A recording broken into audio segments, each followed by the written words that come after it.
Bismillahirrahmanirrahim. Assalamualaikum warahmatullahi wabarakatuh. Apa khabar semua anak-anak pelajar tahun 3 Umar? Semoga kita semua dalam keadaan sihat walafiat dan bahagia selalu. Amin amin rabbil alamin. Okey, baik. Pada hari ini kita akan belajar subjek apa? Subjek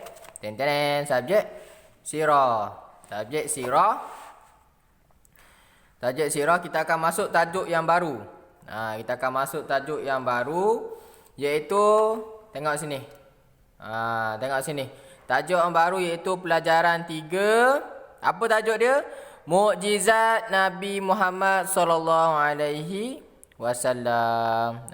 Ini kita nak belajar pasal mukjizat. Mukjizat Nabi Muhammad sallallahu alaihi wasallam. Okey.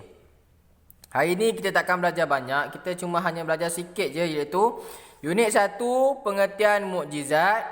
Kemudian kita akan belajar tujuan mukjizat, dan yang ketiga kita akan belajar bahagian mukjizat. 3 perkara sahaja yang kita akan belajar pada hari ini.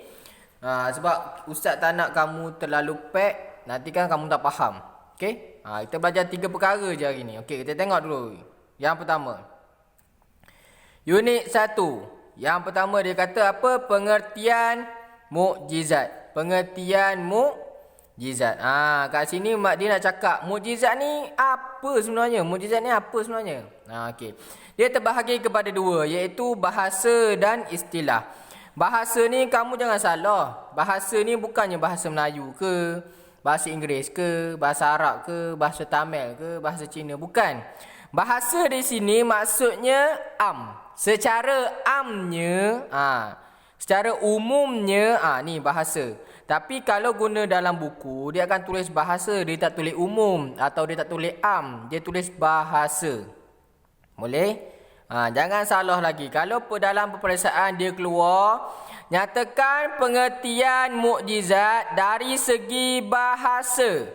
Jangan tulis bahasa Arab, tulisan Jawi. Salah.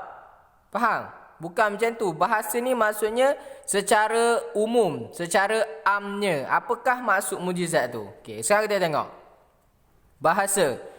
Melemahkan atau mengalahkan.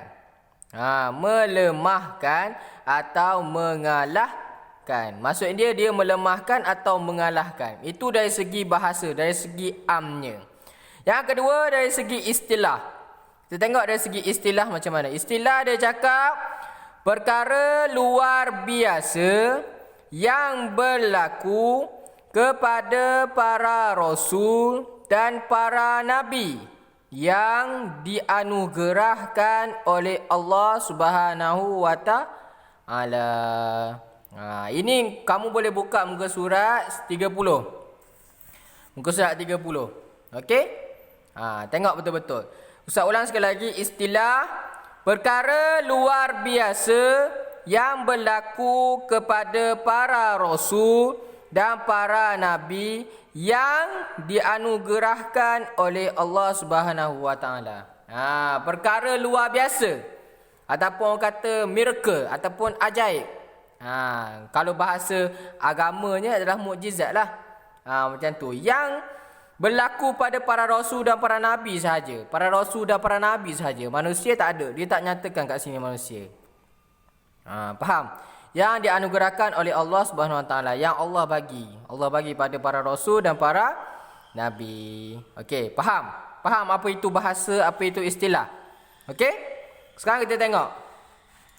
Kita tengok yang sebelah ni. Dia cakap tujuan. Tujuan mukjizat. Okey? Tujuan mukjizat. Okey, tujuan mukjizat ni ada 3. 1, 2 dan 3. Okey, kita tengok satu persatu. Ustaz zoom sikit. Ustaz zoom sikit supaya kamu nampak. Okey? Okey. Tujuan mukjizat. Yang pertama dia kata menyokong para rasul dengan bukti-bukti yang boleh menutup mulut dan mematikan hujah golongan kafir. Untuk sebagai penyokong, sebagai bahan bukti. Menyokong para rasul dengan bukti-bukti. Mukjizat ni sebagai bahan bukti yang boleh menutup mulut dan mematikan hujah golongan kafir. Kalau golongan kafir ni berhujah, bagi dia tak percaya yang para rasul dan para nabi ni adalah utusan Allah. Jadi Allah anugerahkan para rasul dan para nabi ni satu kelebihan, satu kuasa luar biasa, namanya mukjizat. Untuk menutup mulut orang kafir tu, bukan kita tutup, ambil tangan tutup mulut dia, bukan. Untuk menghentikan dia daripada bercakap yang bukan-bukan. Mematikan hujah. Maksudnya dia orang dah tak boleh nak, dia orang dah tak boleh cakap apa ni rasul dan nabi ni bukan utusan Allah ni. Dia tak boleh nak menyangkal dah dengan adanya bukti mukjizat ni. Macam tu. Faham? Okey, tengok yang kedua. Yang kedua, menewaskan tindakan orang kafir menentang dakwah yang disampaikan oleh para rasul. Untuk menewaskan, mukjizat apa tujuan dia? Untuk menewaskan tindakan orang kafir yang menentang dakwah yang disampaikan oleh para rasul. Orang kafir ni di mana suka para nabi dan para rasul ni berdakwah. Jadi dia akan cuba segala macam cara untuk menggagalkan dakwah para nabi dan para rasul. Jadi mukjizat, Allah bagi mukjizat pada para nabi, para rasul untuk menewaskan tindakan orang kafir yang menentang dakwah. Boleh? Yang ketiga pula. Yang ketiga, membuktikan kebenaran ajaran yang dibawa oleh para rasul. Sebagai bukti yang para rasul ni bawa, apa ajaran dia bawa? Ajaran agama Islam. Untuk membuktikan kebenaran ajaran agama Islam yang dibawa oleh para rasul. Okey, faham? Ini tujuan dia. Tujuan kenapa Allah ciptakan mukjizat dan kenapa Allah berikan mukjizat kepada para nabi dan para rasul. Okey. Sekarang kita naik atas sikit. Okey. Kita tengok bahagian-bahagian mukjizat. Bahagian mukjizat. Mukjizat ni terbahagi kepada dua bahagian. Mukjizat terbahagi kepada dua bahagian, iaitu yang pertama maknawi. Yang kedua hissi. Okey, sebut dengan ustaz. Yang pertama maknawi, yang kedua hissi. Okey, kita tengok apakah yang dimaksudkan dengan maknawi. Okey, maknawi ni dia cakap apakah mukjizat maknawi? Mukjizat yang tidak dapat dilihat dengan mata tetapi dapat difahami dengan akal. Faham ni? Contoh kat sini dia kata Al-Quranul Karim. Al-Quranul Karim ni, masa dulu kita tak nampak kan ayat tu diturunkan kepada para rasul dan para nabi, betul tak? Kita tak nampak kan? Sekarang ni baru lepas dibukukan menjadi sebuah kitab yang namanya Al-Quran, barulah kita boleh nampak. Tapi dulu, masa zaman para nabi dan para rasul, manusia lain tak nampak pun ayat tu diturunkan kepada para nabi dan para rasul. Hanya para nabi dan para rasul je yang boleh nampak. Jadi kat situ dia kata mukjizat maknawi. Tak boleh nampak tapi boleh faham dengan akal. Yang kedua, contoh dia bagi Isra' dan Mi'raj. Peristiwa Isra' dan Mi'raj. Kita nampak ke Nabi tu bergerak, naik buraq, pergi langit ke-7? Tak nampak kan? Tapi bila kita dengar cerita ni, kita faham. Sebab kita yakin, kita percaya bahawa Nabi tu memang naik ke langit yang ke-7. Sampai langit yang ke-7. Macam tu. So sebab tu dia cakap kita tak nampak dengan mata tetapi difahami dengan akal. Maksudnya bila kita dengar tu, kita berfikir betul ke macam ni? Betul, memang betul. Macam tu. Faham ni? Faham? Okey, tengok yang kedua, hissi. Hissi dia kata mukjizat yang dapat dilihat dengan mata. Mukjizat yang dapat dilihat dengan mata. Contoh dia bagi, keluar air dari celah dari celah jari jemari Nabi Muhammad sallallahu alaihi wasallam.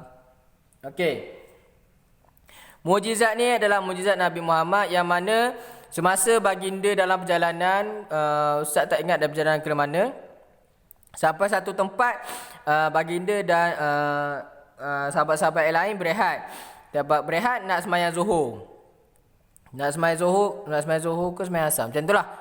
Jadi bila nak sembahyang, air tak ada, dah padang pasir, mana ada air kan? Padang pasir, air tak ada. Air hanya cukup untuk minum saja. Jadi Nabi pun berdoa kepada Allah dan Nabi minta salah seorang daripada sahabat ni bawa satu bekas. Yang mana bekas tu Nabi letak tangan dia dalam bekas tu dan kemudian dengan izin Allah keluarlah air dari celah jari jemari Nabi Muhammad. Sehingga kan boleh semua sahabat-sahabat Nabi pada masa tu boleh ambil wuduk dan sembahyang. Macam tu. Faham? Okey, yang kedua, terbelah bulan di langit. Ni pun sama mukjizat Nabi Muhammad sallallahu alaihi wasallam. Bulan terbelah di langit. Siapa dia yang mampu buat benda tu? Itu adalah mukjizat Nabi Muhammad sallallahu alaihi wasallam. Nabi Muhammad je boleh buat macam tu dengan izin Allah Subhanahu wa taala. Terbelahnya bulan di langit. Ada peristiwa tu. Nanti kamu nak tahu, kamu cari peristiwa terbelahnya bulan di langit. Macam tu. Boleh? Dan yang ketiga, melambatkan matahari terbenam. Melambatkan matahari terbenam. Maksudnya dulu kalau matahari tu biasa terbenam pukul 7, matahari dah tak ada dah pukul 7. Tetapi dengan izin Allah, izin Allah dan kuasa luar biasa yang diberikan, mukjizat yang diberikan kepada Nabi Muhammad, Nabi Muhammad berdoa matahari tu pukul 7 tak turun lagi, tak terbenam lagi. Biasa pukul 7 matahari dah tak ada dah, tak nampak dah, memang gelap. Tapi pukul 7, contoh, pukul 7 matahari masih lagi ada di langit, tak terbenam lagi. Macam tu. Jangan risau. Nanti kita akan belajar. Apakah peristiwa-peristiwa ni, keluar air dari celah jari jemari, terbelahnya bulan di langit dan melambatkan matahari terbenam. Nanti kita akan belajar. Okey. Buat masa sekarang ustaz nak kamu fahamkan mukjizat ni terbahagi kepada dua, iaitu maknawi dan juga hissi. Maknawi, kamu ingat maknawi tak nampak tapi boleh faham. Tak nampak boleh faham. Kalau hissi, kamu boleh nampak dan kamu faham. Yang senang macam tu. Maknawi buta tapi boleh faham. Hissi celek mata dan faham. Macam tu. Faham? Faham sangat tu? Ustaz harap kamu faham kelas ustaz pada hari ni. Sebarang pertanyaan kamu boleh update dalam grup. InsyaAllah ustaz akan cuba jawab sebaik mungkin. Seandainya ada salah dalam ustaz punya video ni, beritahu ustaz, maklum pada ustaz. Okey? InsyaAllah ustaz akan betulkan balik. Dan itu sahaja untuk kelas pada hari ini. Assalamualaikum warahmatullahi wabarakatuh.